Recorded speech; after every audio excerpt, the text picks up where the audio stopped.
dive into the issue of utility rates right now and talk about this controversy that has arisen in Greenville regarding the lowering of utility rates. Just like the Daily Reflector editorial said yesterday, it's very, when someone's utility rates go up, it's not that unusual, wouldn't be that unusual for somebody to appeal that, but with the utilities being decreased, we have an appeal coming up saying that the utility rates are not being decreased enough. I set this up earlier in the hour, but this all is related to the sale of stock in a nuclear plant that Duke Energy has just bought from municipalities like Greenville, Newbern, Kenston, Ayden, Wilson, and there's been an expectation set that utility rates are going to be lowered significantly, and they will be lowered significantly. But each individual community will decide how much the rates will be lowered. And a couple of things I think have led to this recent concern. The fact that Newbern has announced that they'll be lowering their rates by about 16%. And the city of Greenville is now controlled by the Greenville Utilities Commission, and they've announced that the initial decrease in utilities cost to the average consumer in Greenville will be 7%. Here to talk about all of that now is the general manager of Greenville Utilities, Tony Cannon. Good morning, Tony. How are you? Good morning, Henry. I'm great. How are you? First of all, thank you for coming in. This is a complicated issue, but it affects every one of us because we all pay utilities, and it's a big deal. It's a huge deal. And so I want to get into how we got to where we are today. But before we actually talk about and get tied into the issue of how the decision and why the decision was made to lower the rates 7% in Greenville versus a higher number. Why is Greenville different? Greenville, and I think you said one other municipality in the state, has their own power utilities commission, whereas Newbern, Wilson, Ayden, all these other communities do not have a utilities commission. Why is Greenville different, first of all? Well, the Utilities Commission was chartered in 1905 by an act of the General Assembly. And at that time, I think the forefathers, the same group of folks who had the foresight to establish East Carolina University, were the leaders in our community at the time. They said they didn't want politics as closely tied to their municipal utility as it may otherwise be. So they went to the state. They asked the state to set up a charter for a municipal utility, and Greenville Utilities was formed in 1905 with the idea that we're owned by the citizens of Greenville. The citizens of Greenville are entitled to a return on that investment, and we work very, very closely with the city. So it has served this community well for 110 years, and the charter has been restated and revised a couple of times, but the only other utility in the state chartered as we are as a utilities commission is the Fayetteville Public Works Commission. So it was a decision made back in the early 1900s by the people in Greenville that made that decision? Correct. Okay. All right, so now let's get to the makeup of the Greenville Utilities Commission. Greenville Utilities Commission is made up of board members that are appointed by the Greenville City Council members, correct? That is correct. Two of the members are nominated to the council by the Board of County Commissioners. They're all appointed by the City Council, and the city manager serves as a voting member of our board. How many people are on that board? We have 8 members of the board. Okay. All right, now the qualifications for those people has been an issue that's been raised, so I want to come back to that. But let's talk about the current deal. You've been here before. You've talked about it. There was a deal struck in the 70s with Greenville and other communities in eastern North Carolina to be part of this group that bought a percentage of that Sharon Harris nuclear plant, and it didn't go well. It didn't turn out the way that we thought that it was going to turn out. It looked like a good deal at the time, but now it doesn't look like such a good deal, and so Greenville and other communities have been paying higher utility rates than other communities of like size around North Carolina. Is that accurate? That is accurate. It wasn't just the Sharon Harris plant. We also bought into ownership shares at Brunswick, 2 nuclear generators at Brunswick, and 2 coal plants, one at Roxborough, one at Mayo. So, you make some good investments, you make some bad investments. This one turned out not to be so good. And I think that, am I right, the main reason why this went south was the 3 Mile Island accident that took place up in Pennsylvania. Yeah, it was a comedy of errors. You had the 3 Mile Island nuclear accident, and at the same time, if you remember what was happening with interest rates back in the late 70s, we were capitalizing interest at 14%. So the numbers ran up rather quickly. And instead of 4 plants for $1 billion, we got 1 for 4. Right. So as a result, we were overinvested. Correct. We were upside down. Yeah, we were upside down, and our utilities costs have been higher than they should have been because of that. Now, Duke Energy came along and said, we'll buy you out, right? Well, yes. Not that simple. We've been working with Duke for years to try to get them to the You've table. been begging them to buy you out? Yeah, they're the only likely suitor for this.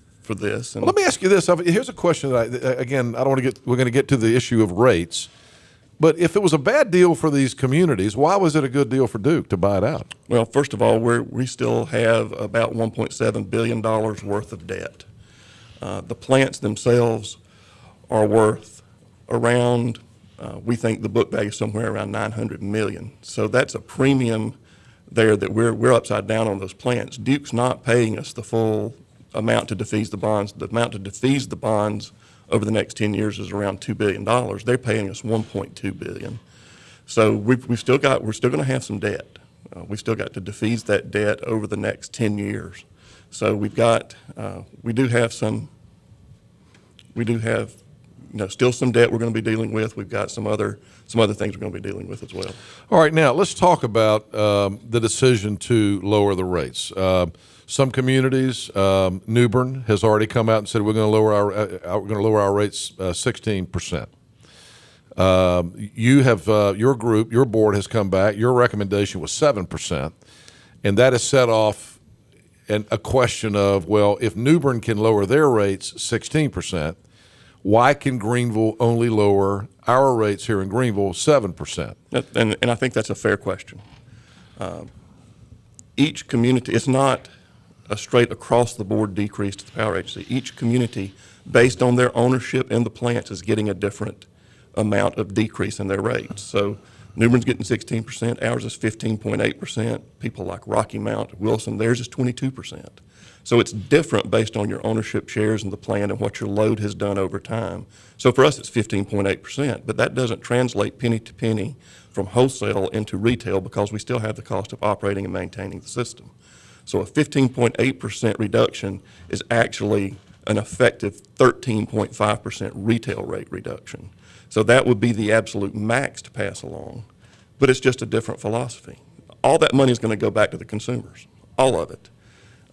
Our board asked for options, and we gave them options from everything from passing the entire decrease along to stepping it along the way. Everything in between, we laid out options. We brought in an extremely qualified team to help us do this. We used First Southwest as our financial advisors, with the chief advisor there being Janice Burke, who's the former head of the local government commission in North Carolina.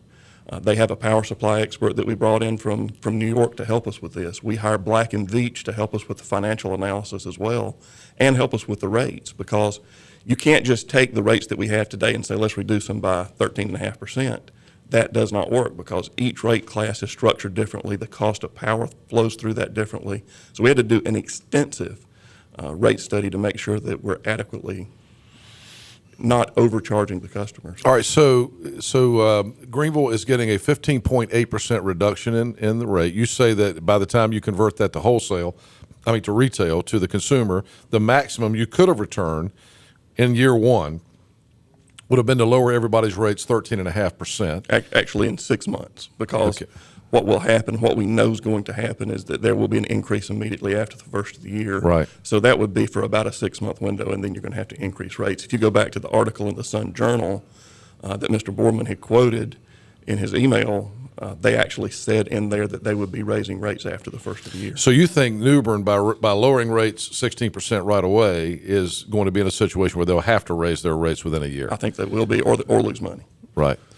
So then now if the conversion rate is 13.5%, if you could lower it 13.5%, but you've decided you're going to lower it 7%, one of the issues that's been raised by Mr. Boardman is the fact that you're going to be putting millions, something like over $100 million, something like that, into a fund at Greenville Utilities. Now, is that accurate or inaccurate? Well, it's $13 million. $13 million. that would be going into the rate I stabilization probably read fund. that wrong. He may not have said that. I probably read that wrong. So, And I think Terry did state $13 million, and that is the first year transfer. The second year we would transfer into that fund because we know the rates are going up. Right. It would be less of a transfer. It would be $7 million. Then 0 in year 3, and then we start drawing that down in years 4, 5, 6, 7, 8, 9, 10. Based on the information we have today, we feel very comfortable that we could go 5 years without having to have an increase, using the rate stabilization fund and holding that 7% decrease. But over a 10-year period, it looks like we'll be able to hold rate increases below the 5%. Now, these are forecasts, and I heard you say earlier on your show, and you're exactly right, things can happen. You know, what if hydraulic fracturing goes away within the next 3 years and the price of gas goes from $3 to $25? That Right. certainly has an impact on your fuel mix and the other cost of energy. So there are things that can happen, but our board took the same philosophy they've always taken. And I don't know if you had a chance to read Bryant Kittrell's letter to the editor yesterday. I thought he stated it fairly well. There's a long history at Greenville Utilities. When you know that you're going to have certain rate actions, then you provide the most stability and predictability that you can for the customers. It's just a different philosophy. It's a different philosophy than what New Bern has chosen, and I think I told you this when we first talked about this.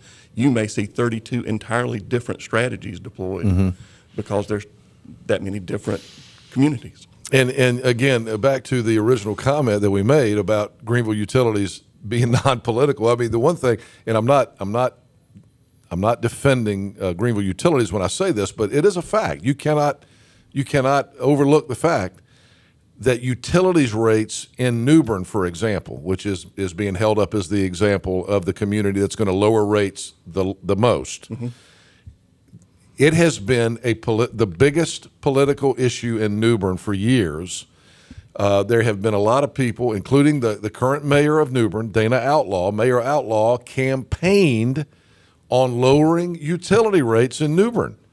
And so, you know, when the opportunity arises to do that, what's he going to do? So again, I'm not indicting my friends in New Bern, but the reality of it is that you have a political entity making the decision there, and in Greenville you have a non-political entity with the Utilities Commission. And so, what I hear you saying is, over the course of 5 to 10 years, that the folks in Greenville are going to perhaps, that you're hoping that they'll see less increases over those 5 to 10 years than other communities might that lower them all the way down now. Well, we're doing more than hoping, we're planning for it. So even if the increases are greater than we anticipate, we're going to still use that rate stabilization money to offset whatever increases come along.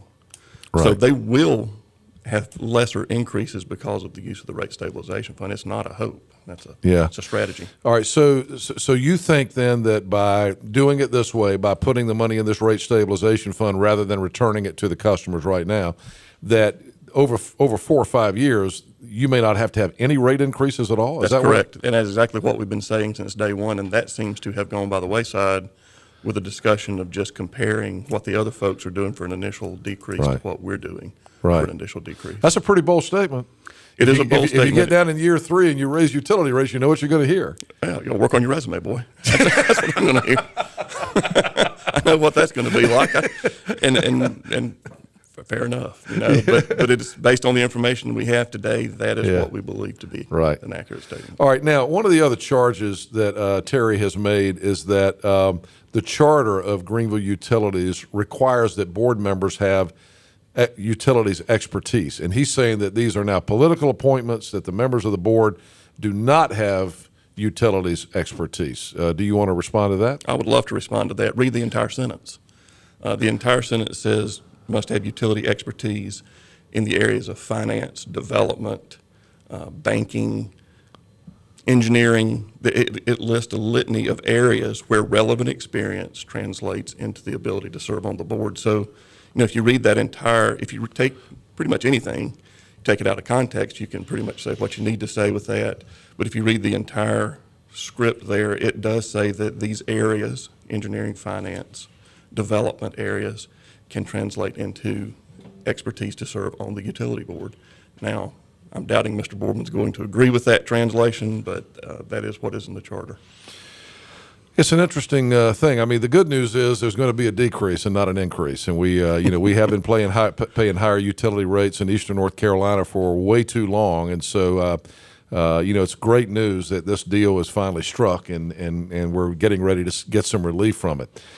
Is there anything that I hadn't brought up that you want to address that has come out? Yeah, there's one thing that you brought up on my ride over as I was listening in, is the fact that Mr. Boardman believes we have too much in fund balance, and says we need to reduce our fund balance, our cash on hand, by about $40 million.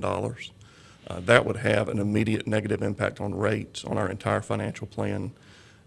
It's not just, you can't just take the financial statement and use that as the basis for your entire financial plan. You have to look at what the needs are as well. We have a $160 million financial need for capital projects over the next 5 years, $160 million bucks. About $65 million of that's going to be cash.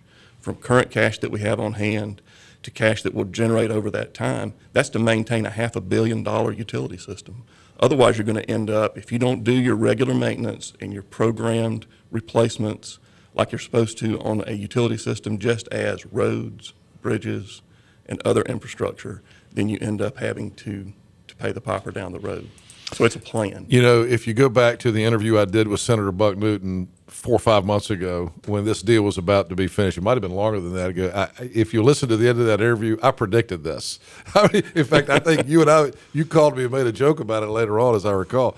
I said, when Buck Newton went on my radio show and said that utility rates might be lowered 20%, yes, it created an expectation. And I don't think Senator Newton was doing that nefariously, but the truth of the matter is, when you got politics involved, that's one thing. And then when you get the professionals involved that have to manage the system, there are a lot of factors involved that politicians may not take into account. So, and we each have our roles to play. Yeah. And let me say this too, because regardless of what you think of Terry Boardman, I've said this all along. I think Terry raises some very, very good issues, and is one of the few people in Greenville that will challenge public officials and bring these issues up. So, would we have been able to vet this as well if he hadn't brought it up? Probably not. So to him, I would say don't stop your a questioning of use of public funds and those kind of things. But it's always good to keep it non-personal. Yeah, and it sure is. And I do want to say that our board has done a yeoman's job over the last year and a half. They've met more than 46 times in the last 18 months.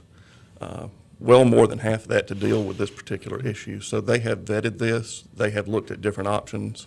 They're not being led around by a chain. They're making policy decisions as customers of Greenville Utilities that they think is in the long-term best interest of this community, and I applaud them for that. All right, last questions. When my utility bill going down? August 1st, we hope. The deal has not closed. We've still got 2 more steps to go that we think we're going to get through within the next couple of weeks, and we're shooting for a July 31st closing. One reason that we wanted to go ahead early with our rate study is so that the day we start purchasing power under the new contract, we can lower rates. So August 1st is our target right now.